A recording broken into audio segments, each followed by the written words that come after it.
환영해 주셔서 감사합니다. 우리에게 주신 하나님의 말씀 다시 한번 읽었으면 좋겠는데요. 이런 말씀을 읽으실 때 모세의 마음으로 이 본문을 다시 한번 읽기를 원합니다. 저는 이 본문을 볼 때마다 여러분도 5월 특별히 가정의 달 이 본문을 많이 접하실 거라고 생각되는데요. 사실 이 본문 안에는 유익한 많은 정보들이 들어가 있습니다. 그런데요, 저는 이 본문을 대할 때마다 본문이 우리에게 이야기해 주는 내용보다 저는 항상 모세의 마음이 먼저 와닿습니다. 여러분, 신학자들은 이 본문을 모세의 유언설교라고 하거든요. 여러분, 우리가 잘 아는 것처럼 모세는 가나안 땅에 들어갔나요? 못 들어갔나요? 모세는 가나안 땅에 들어가지 못했죠. 가나안 땅에서 이스라엘의 다음 세대가 무엇을 경험하게 될지 아마도 모세는 직감적으로, 모세는 믿음의 사람이었고 영적인 사람이었기 때문에 직관적으로 알았을 거라고 생각됩니다. 여러분, 이 본문 속에는요, 다음 세대를 향한 이스라엘 땅에서 이스라엘에 정착해서 풍요를 누릴 이스라엘의 다음 세대에게 어떤 영적인 도전이 찾아올지를 미리 봤던 모세의 마음이 절절히 녹아있는 구절입니다. 우리는 이 본문을요, 그냥 문장 읽듯이 읽을 수 없어요. 이 시간에는 우리가 함께 모세가 되었으면 좋겠습니다. 이스라엘과 함께 가나안 땅에 들어가지는 못했지만 이스라엘을, 다음 세대를 사랑했던 모세, 다음 세대도 하나님을 알기 원했던 세대, 그 세대가 되기를 원했던 모세의 마음이 이 본문 안에 들어가 있거든요. 이 시간에 이쪽에 보이는군요.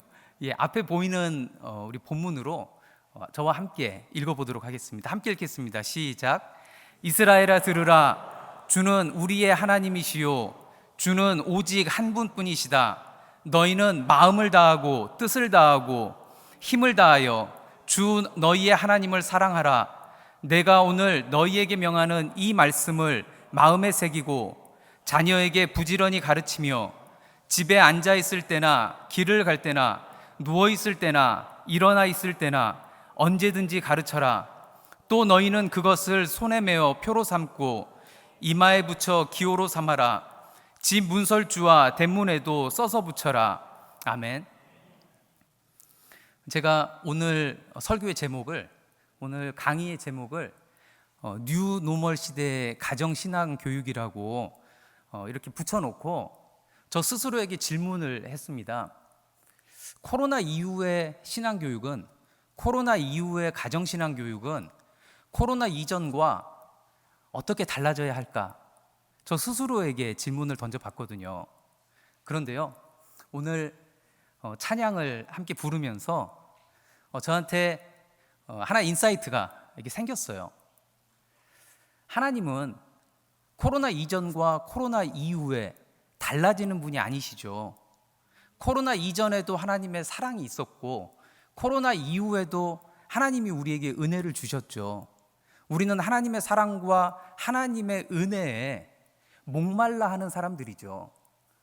저는 코로나 이전과 코로나 이후에 하나님은 동일한 분이시고, 그렇다면 우리가 할 일은 하나님께 은혜를 구하는 일, 코로나 이후에 조금 더 달라져야 한다면 어떤 방법이나 어떤 기능적인 그런 걸 찾기 이전에 하나님께 더 매달려야 되는 거 아닌가 하는 그런 생각이 들었습니다. 코로나 때문에 많은 것들이 어려워졌죠. 특별히 지난 2년 사역이 쉬웠다고 이야기하는 교회는 없었을 겁니다. 어른 사역은 어른 사역대로 힘들었고요. 어린이 사역, 중고등부 사역, 청년부 사역은 정말 힘들어졌습니다. 제가 학교에서 만나는 전도사님들의 이야기를 이렇게 들어보면요,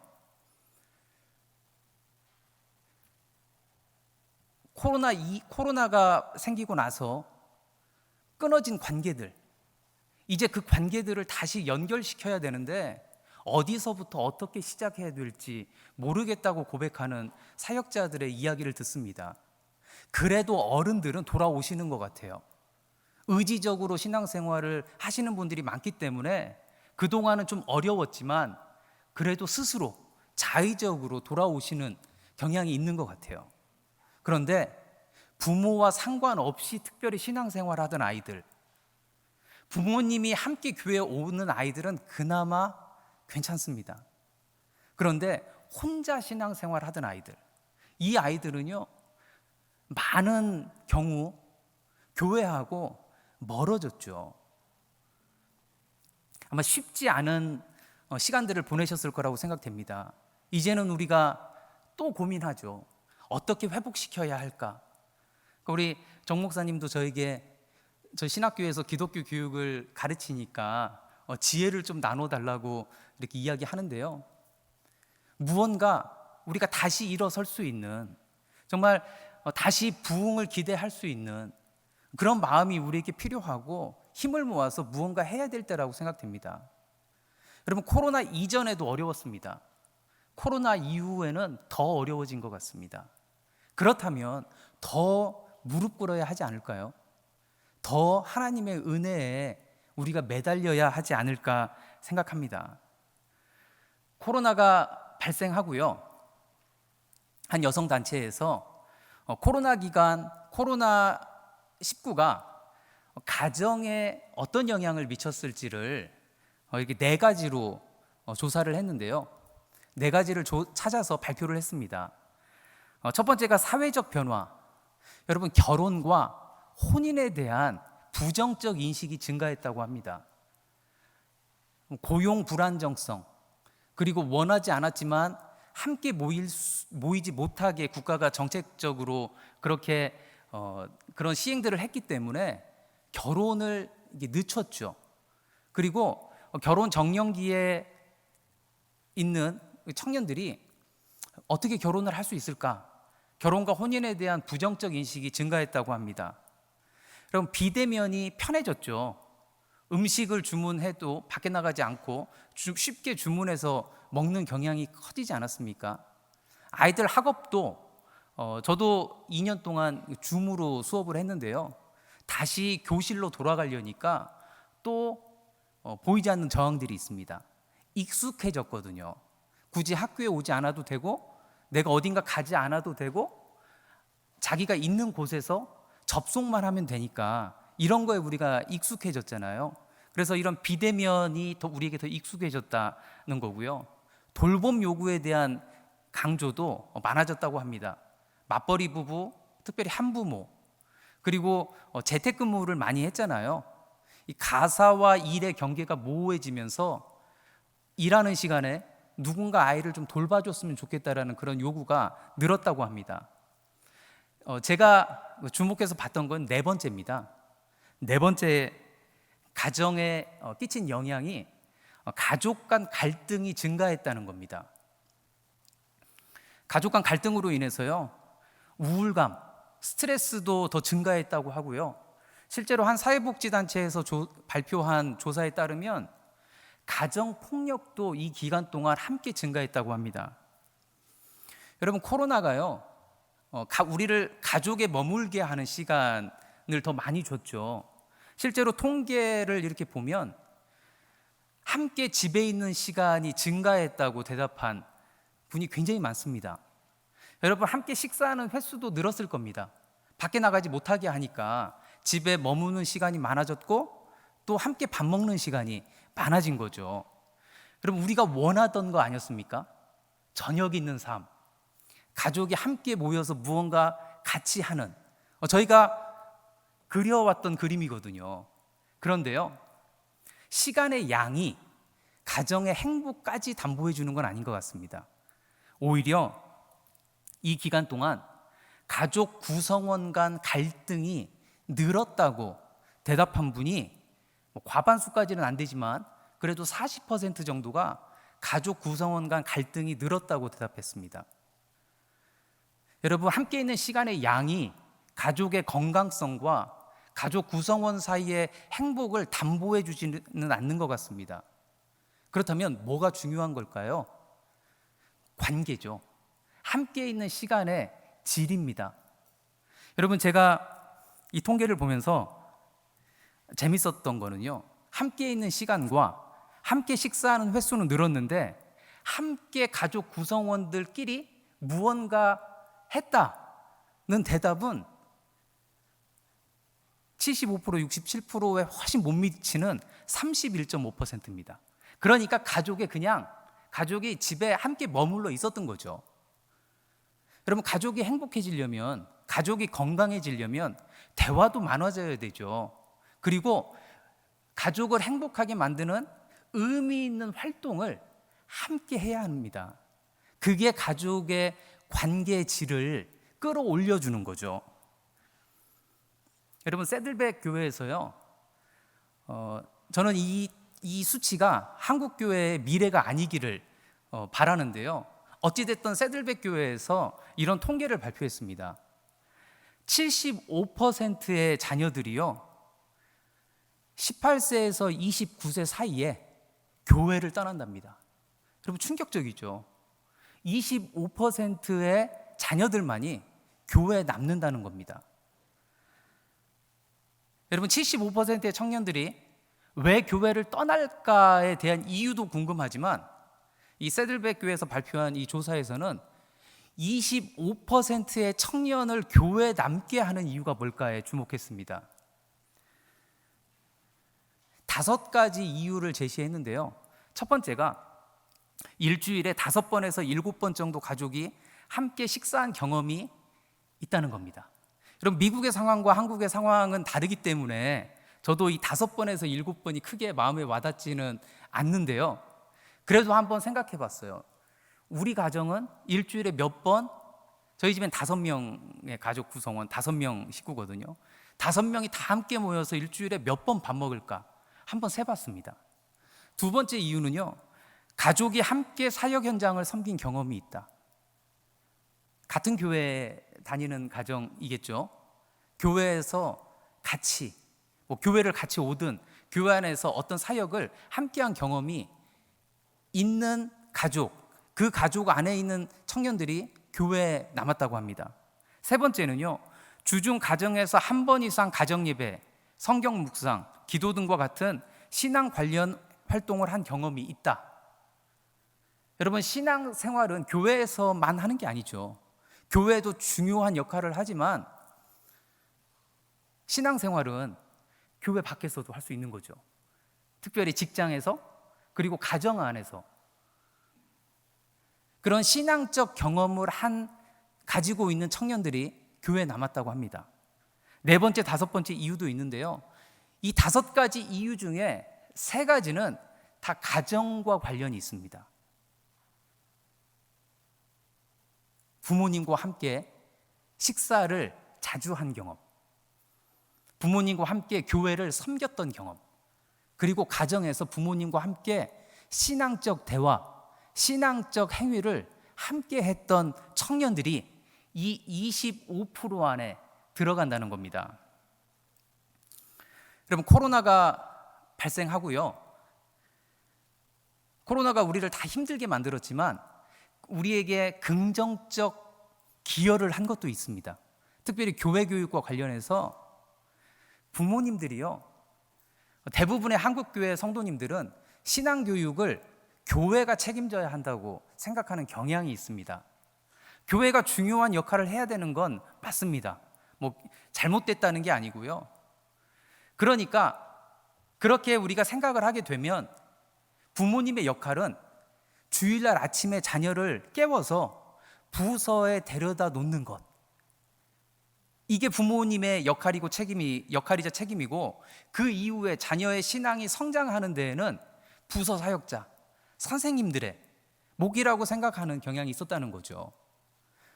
그렇게 한국교회는 부서와 함께 성장해 온 것도 사실입니다.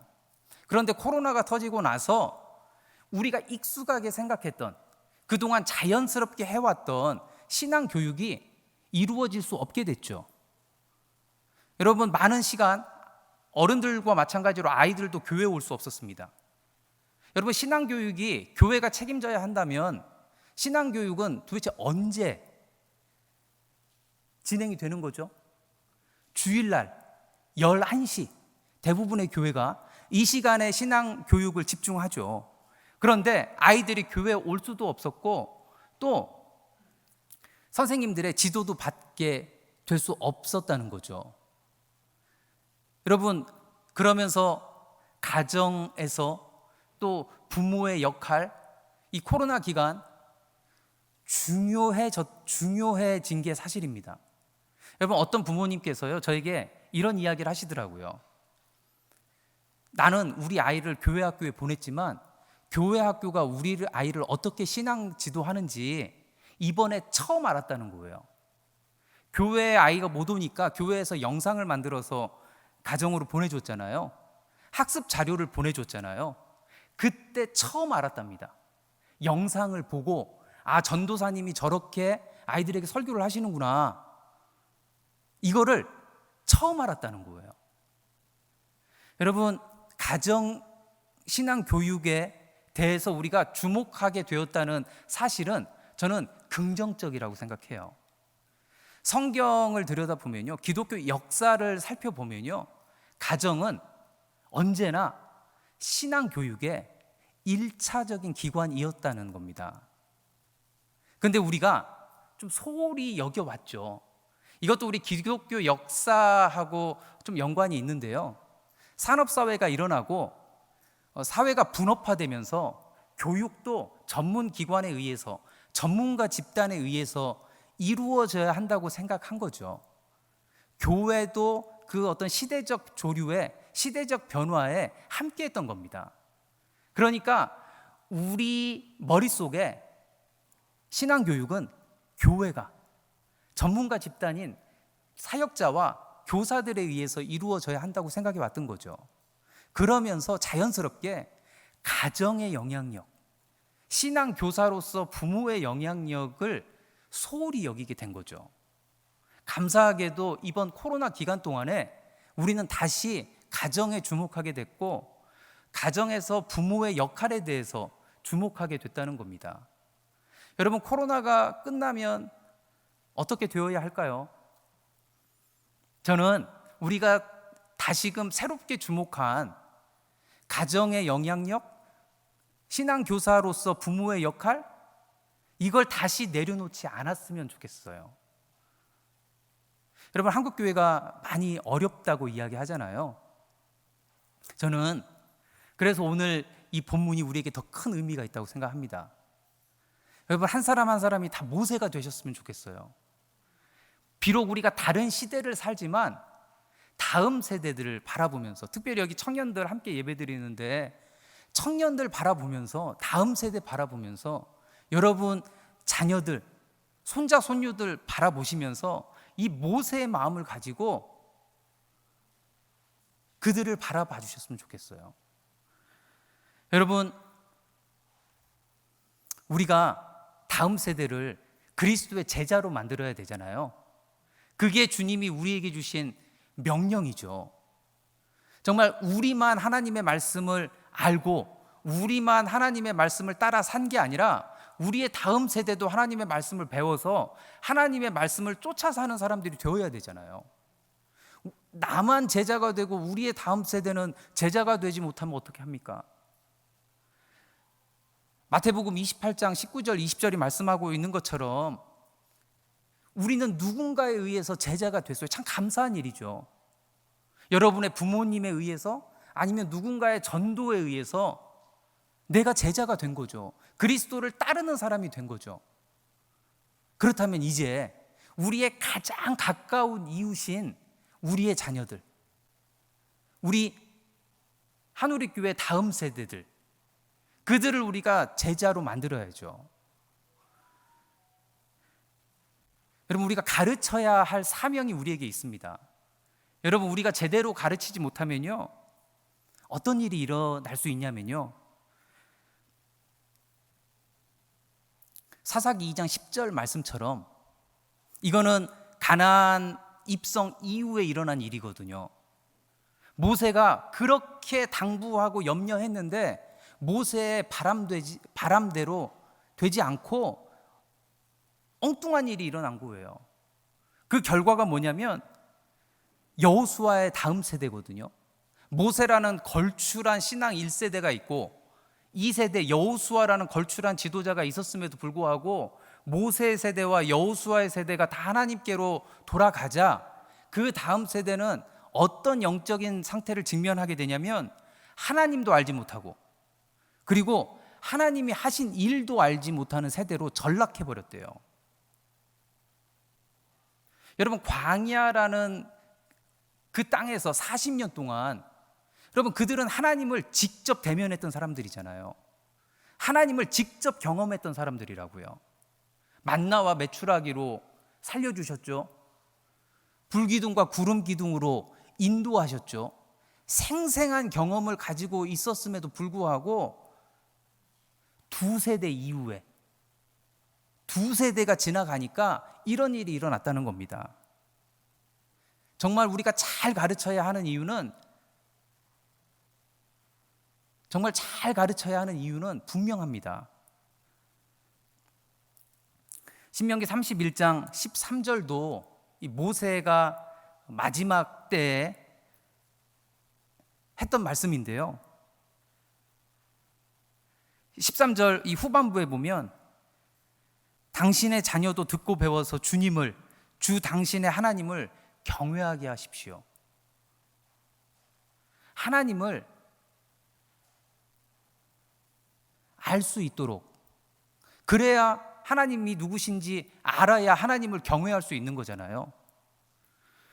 여러분, 특별히 부모님들 계시다면 우리가 신명기 6장 6절 7절이 말씀하고 있는 것처럼 우리가 먼저 하나님이 누구신지 알고 한 분이신 하나님, 그 하나님을 우리가 알고 그 하나님을 우리의 모든 것을 다해서 사랑하고 그리고 하나님이 주신 그 말씀을 우리의 마음에 새겨서 그리고 자녀들을 양육하고 지도하실 수 있기를 바랍니다. 우리가 가르쳐주지 않으면요 아무도 가르쳐주지 않습니다. 우리가 보여주지 않으면요 아무도 그들에게 그리스도의 삶을 보여주지 않아요. 그들이 들을 수 있도록, 그들이 볼 수 있도록, 그들이 경험할 수 있도록 도와줘야 될, 그들을 섬겨야 할 책임이 저와 여러분에게 있다는 겁니다. 여러분, 디모데 잘 아시죠? 바울이 사랑했던 제자죠. 바울이 디모데의 신앙을 이렇게 평가를 합니다. 디모데, 너에게 있는 그 신앙은 그대의 외할머니 로이스, 어머니 유니게 속에 있는 그것과 같다.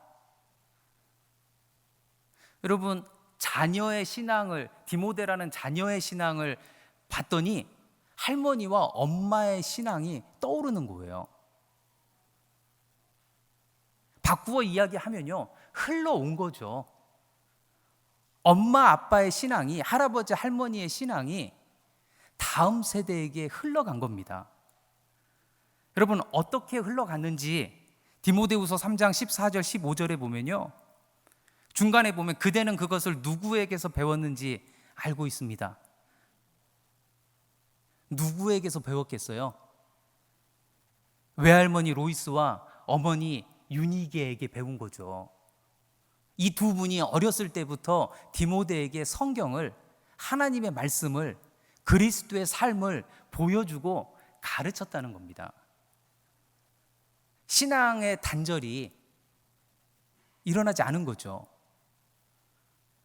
여러분, 이곳에 외할머니 로이스와 어머니 유니게 같은, 여기 남자의 이름이 없어서 굉장히 좀 서운해요. 상징적으로 이야기했을 거라고 생각합니다. 아버지, 어머니, 할아버지, 할머니의 신앙이 정말 중요해요. 그걸 흘려 보내주셔야 돼요. 여러분, 어떻게 우리가 그 일을 잘할 수 있을까요? 어떻게 우리가 신앙의 대입기에 성공할 수 있을까요? 첫 번째는 모델링입니다. 여러분, 바울이 동료 그리스도인들에게 이렇게 권면하거든요. 나를 본받으십시오. 나를 본받으십시오. 여러분, 다 마스크 쓰고 계시니까 우리 옆에 계신 성도님 향해서 나를 본받으십시오. 한번 인사 한번 해보실래요?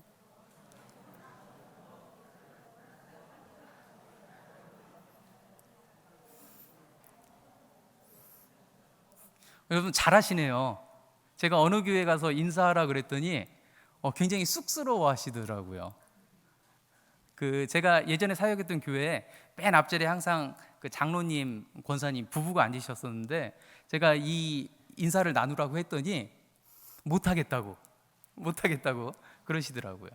사실 쉽게 하기 어려운 말이죠. 굉장히 부담스러운 말입니다.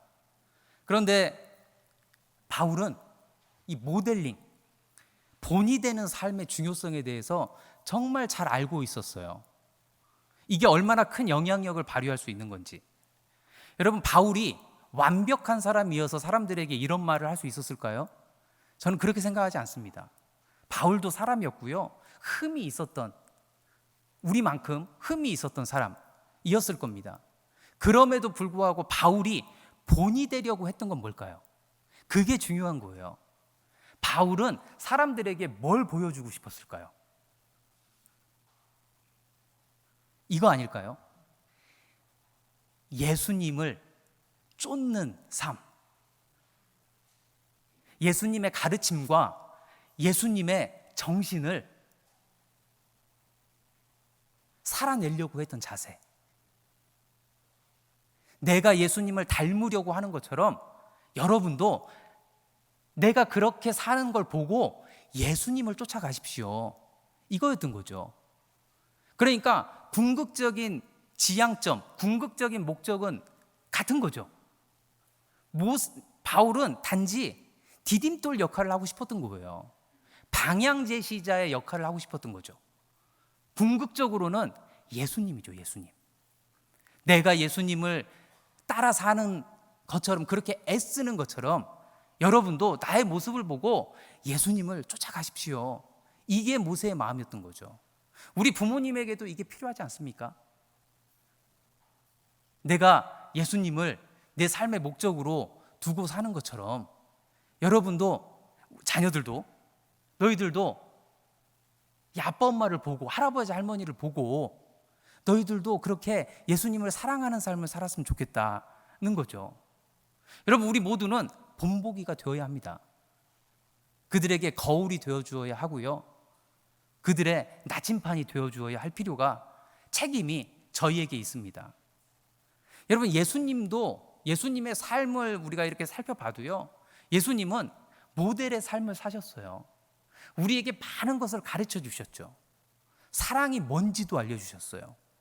내가 너희를 사랑한 것 같이 너희도 서로 사랑하라. 그분이 우리에게 보여주셨거든요. 섬김이 무엇인지 우리에게 보여주셨죠. 희생이 무엇인지 우리에게 보여주셨어요. 우린 예수님을 닮기 원하는 사람들이잖아요. 우리도 예수님처럼, 바울의 말처럼 우리도 자녀들의 모델이 되어야 합니다. 그리고 함께 신앙생활하는 저희가 서로에게 모델이 되어 주셔야 돼요. 우리 청년들 여기 함께 예배 드리는데 청년들이 누군가를 봐야 되잖아요. 저렇게 사는 것이 그리스도의 삶이구나. 이런 상황에서는 이렇게 선택을 해야 되는 거구나. 우리 어른 성도님들이 보여주셨으면 좋겠습니다. 두 번째는요, 이야기하기입니다. 여러분, 에베소서 6장 4절에 보면 너희 자녀를 노엽게 하지 말고 주님의 훈련과 훈계로 기르라고 바울이 권면합니다. 여러분, 지금은 우리의 이 상식이 이 상향 평준화가 돼서 이 본문이 전혀 새롭게 들리지 않아요. 자녀를 화나게 하면 안 되는 거 당연한 거 아니야? 이렇게 회초리 드는 거, 심하게 체벌하는 거 이런 거 자제해야 되는 거 아니에요? 이렇게 우리가 지금은 그렇게 생각하죠. 그런데 바울이 살았던 이 시대에는 지금 상황과 판이하게 달랐습니다. 아버지에게 교육의 책임이 있었고요. 정말 엄격하게 자녀를 교육했던 시기입니다. 그러니까 헬라 사람들, 헬라 통치 밑에서 살던 유대인들은 그 시대에 자녀들을 그렇게 양육했어요. 혹독하게 교육시켰죠. 그런 어떤 문화적인 사회적인 분위기 속에서 바울이 이야기하는 거예요. 너희 자녀를 노엽게 하지 말아라. 이 권면은 당시의 상식에 거스르는 그런 권면이었습니다. 여러분, 저는 지금도 이 권면은 우리에게도 유익하다고 생각돼요. 여러분, 훈련과 훈계로 자녀를 양육하라 그랬는데, 여러분, 훈계는 필요하죠. 하나님도 이스라엘 백성을 혼내셨거든요. 언약 백성이잖아요. 언약 밖으로 나가려고 하면 하나님도 이스라엘을 징계하셨어요. 때로는 이웃 나라를 들어서, 때로는 자연재해로. 목적은 항상 언약 안으로 이스라엘을 돌아오게 하는 것이 목적이었죠. 하나님의 사랑의 방법 중에 하나가 이 훈계, 징계라는 겁니다. 히브리서 12장이 말씀하죠. 징계가 없는 자는 사생아니, 이렇게 표현해요. 부모의 사랑의 표현의 방법 중에 정말 없어서는 안 될 사랑의 표현 중에 하나가 징계입니다. 훈계죠. 그런데 어떻게 우리가 혼내야 되느냐, 징계해야 되느냐, 여기에 나와 있는 이 훈련이라는 표현이 이렇게 뭐 욕하고 때리고 이런 표현이 아니라 대화를 통해서, 말로, 합리적으로, 이성적으로, 설득적으로 대화를 통해서 그렇게 자녀들을 혼내라는 거예요. 그러니까 이 바울이 이야기했던 한참 역사 훨씬 전의 이 이야기가 지금 일반 심리학에서 이야기하는 자녀의 어떤 훈계 방법과 일맥상통하는 면이 있는 거죠.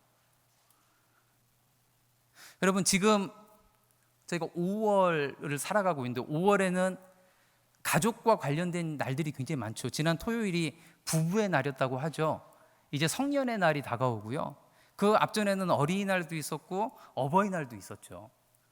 5월에는 감사의 인사를 하기 좋은 그런 상황이 우리에게 이게 놓여져 있는 거죠.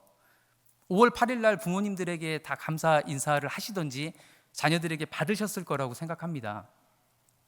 여러분, 인정하는 말. 이게 5가지 사랑의 언어라는 책에 이 2번째 사랑의 언어거든요.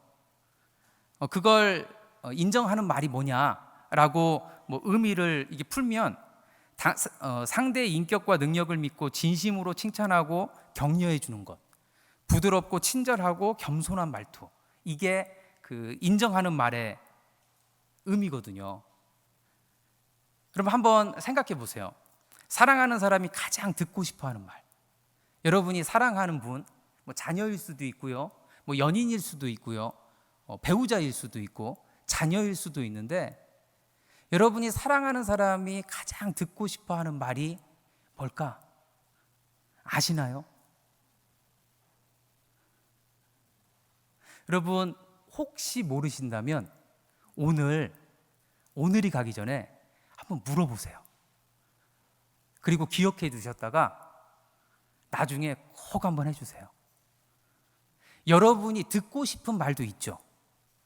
여러분, 자녀들이 여기 혹시 초, 중, 고등학교 손주, 손녀든지 자녀든지 있으신 분들이 계실 텐데, 우리 자녀들이 가장 듣고 싶어하는 말 뭔지 아세요?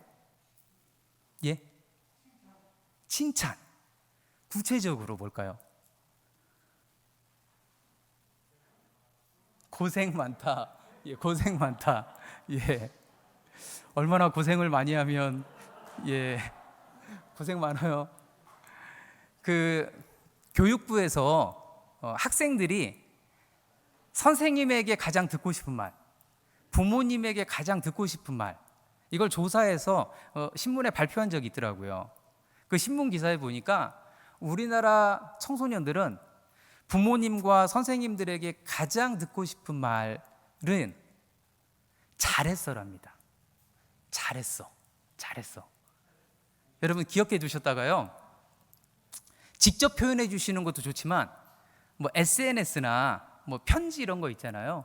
이렇게 뭐 선물을 주거나 아니면 좀 위로가 필요하고 격려가 필요한 순간 잘 캐치하셔서 인정하는 말을 많이 해주세요. 그리고 좀 구체적으로 표현해 주세요. 네가 이걸 이렇게 해줘서 정말 고마웠다, 뭐 자랑스럽다. 그 이유 있잖아요. 그냥 사랑해 말고, 그냥 잘했어 말고, 그냥 그렇게 짧은 말보다는 이유까지도 좀 함께 이렇게 적어주시면 받는 사람 입장에서 훨씬 감동적일 것 같아요. 여러분 부부 사이에도 마찬가지죠. 그냥 고마워가 아니라 이러해서 고마워. 그러면 그 소리를 듣는 사람 입장에서는 훨씬 더 이 사람이 정말 나의 고마움을 구체적으로 알고 있구나 이렇게 느낄 수 있는 거죠. 여러분 부모님에게도 그냥 감사합니다가 아니라 좀 구체적으로 이러해서 정말 고맙습니다, 감사합니다 이렇게 표현하면 부모님 입장에서 훨씬 감동이 크실 것 같아요. 여러분 자녀에게 격려의 말, 인정의 말, 감사의 말, 부부 사이에도 마찬가지고요. 할아버지 할머니들도 여러분 이 방법이 자녀들의 어떤 전인적인 성장에 큰 기여를 한다는 통계 결과도 있습니다. 연구 결과도 있어요. 할아버지 할머니들의 이 손주 손녀 사랑은 부모님의 사랑하고 약간 결이 다르거든요. 부모님은 이 책임이 있잖아요. 그래서 잔소리도 더 많이 하게 되고 귀찮게도 하고 그러지만 할아버지 할머니들에겐 그 부담이 없잖아요. 그렇지 않나요? 그럼 엄마 아빠가 잘해야지. 할아버지 할머니들은 그냥 내리사랑이거든요. 할머니 할아버지가 격려해 주는 말, 인정해 주는 말, 지지해 주는 말, 이게 손주 손녀들의 이 사회성 발달, 인성 발달에도 크게 기여한다는 연구 결과가 있거든요. 이거를 뭐 격대 교육이라고 하더라고요. 할아버지 할머니들도 자녀에게 기도도 많이 해주시고 이런 인정의 말도 많이 해주시면 손주 손녀들이 신앙생활뿐만 아니라 뭐 인성 발달에도 도움이 된다고 하니까 여기 계신 우리 할아버지 할머니들도 손주 손녀들에게 이런 이야기, 인정의 말, 기도 많이 해주셨으면 좋겠습니다. 세 번째는 가르치기예요. 삶을 통한 가르침, 의도적인 가르침. 여러분 삶을 통한 가르침은 일상 속에서 자녀들이 부모님들을 보고 배우는 거죠. 자녀는 부모의 등을 보고 자란다는 표현도 있지 않습니까? 일상 속에서 배우는 거죠. 부모의 가치관을 이렇게 체득하는 겁니다. 내면화하는 겁니다. 의도적인 가르침도 있죠. 가정예배, 식사기도, 베갯머리기도, 이거 신앙과 관련된 것들인데요. 여러분 가정에서 아까 그 새들백에 남았던 25%의 청년들 세 번째 이유가 가정에서 함께 영적인 행위, 신앙적 경험을 함께 하는 거라고 이야기했거든요. 그걸 이야기하는 겁니다. 가정 예배를 드리실 수 있으면 저는 드리시라고 이야기를 합니다. 제가 출석하는 교회에서도 이번에 그 가정 예배 정착을 위해서 4주 프로그램을 했거든요. 숙제도 내주시고 사진 찍어서 보고하게 하고, 그래서 저희 집도 이렇게 자주 드리진 않았는데 지금 3주 연속으로 드리고 있습니다. 담임 목사님에게 보고가 올라가더라고요, 그 사진이. 근데 숙제가 되게 재밌어요. 그래서 모처럼 예배만 드리고 끝나는 게 아니라 함께 이렇게 대화하는 시간이 돼서 더 유익하더라고요. 여러분 식사 기도, 이렇게 함께 모이면 각자 기도하고 먹는 것도 상관없지만 또 오늘은 엄마가, 오늘은 아빠가, 오늘은 자녀가 함께 모일 수 있는 자리라면 그렇게 식사 기도하는 것도 아주 작은 거지만 가정의 문화가 될 수 있다고 생각합니다. 베갯머리 기도, 자녀가 어리면요 정말 좋아요. 잠들기 전에 말씀 한 구절 읽어주고 짧게 말씀을 나누고 기도해 주는 거죠. 이건 엄마 아빠도 할 수 있고요. 할아버지 할머니들도 함께 사신다면 할 수 있을 거라고 생각돼요. 이게 우리가 이거 말고도 가정에서 할 수 있는 일들이 훨씬 더 많을 거예요. 제가 여러분에게 드리고 싶은 말씀은 우리 가정에 이런 기독교적인 문화가 있느냐는 걸 여쭙고 좀 부족하다면 만들어 가자는 거예요. 여러분, 문화라는 건 이런 거죠. 문화라는 건 익숙한 거예요. 의식하지 않으면 느끼지 못해요.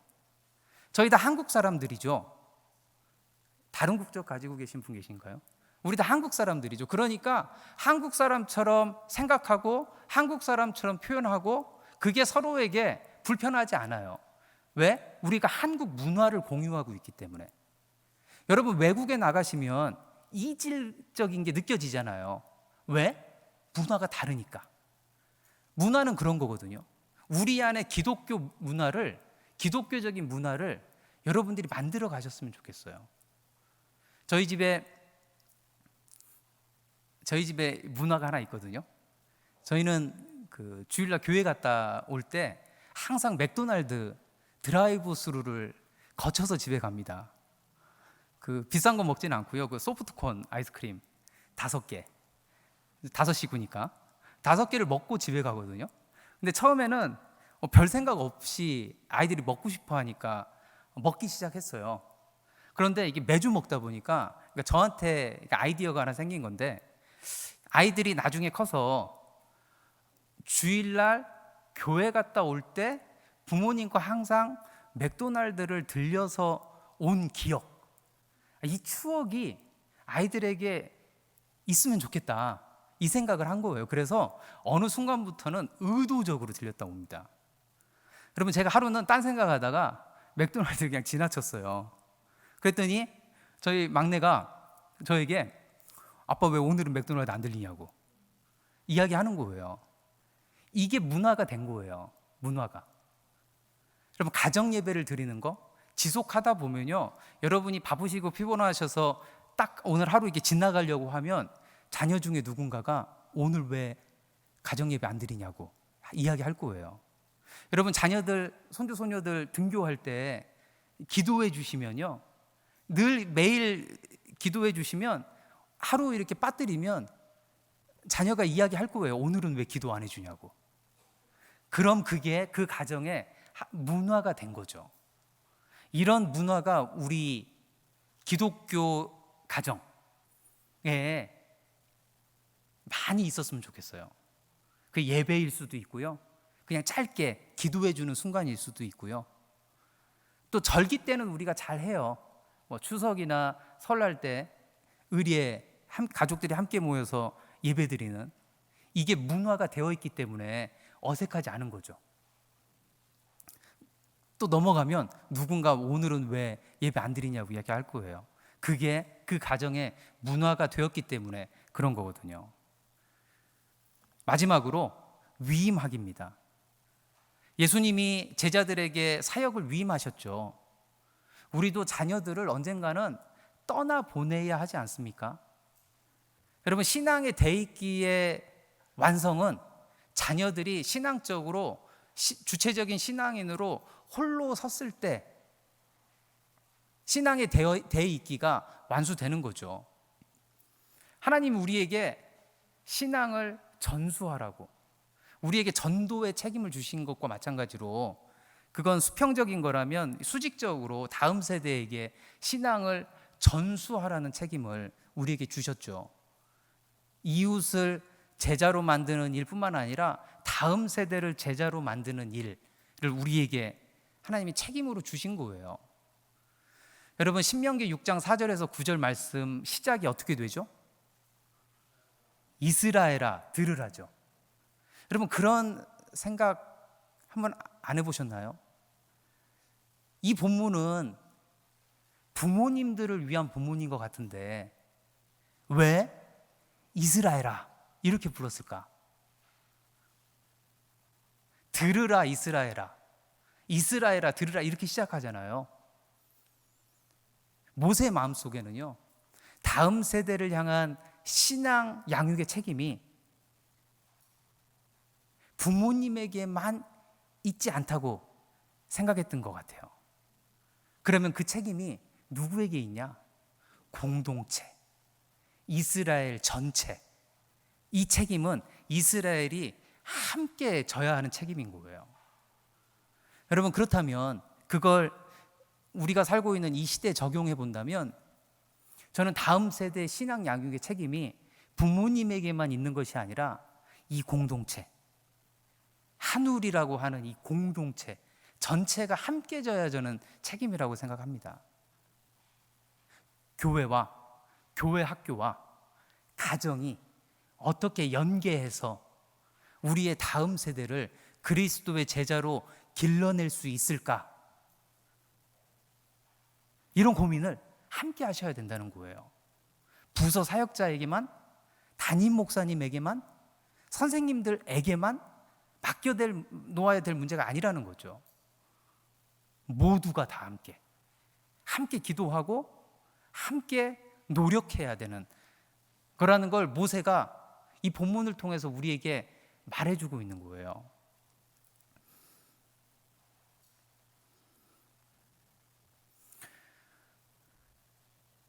오늘 이 강의를, 설교를 준비하면서 저 스스로 이 두 원리로 이렇게 마무리를 졌습니다. 그리고 여러분과 이렇게 나누려고 해요. 첫 번째는 하나님께서 하시는 일이라는 거예요.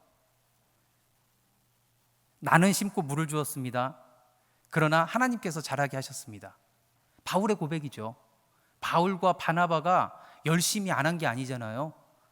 이 신앙의 어른으로 엄청난 일들을 했던 사람이잖아요.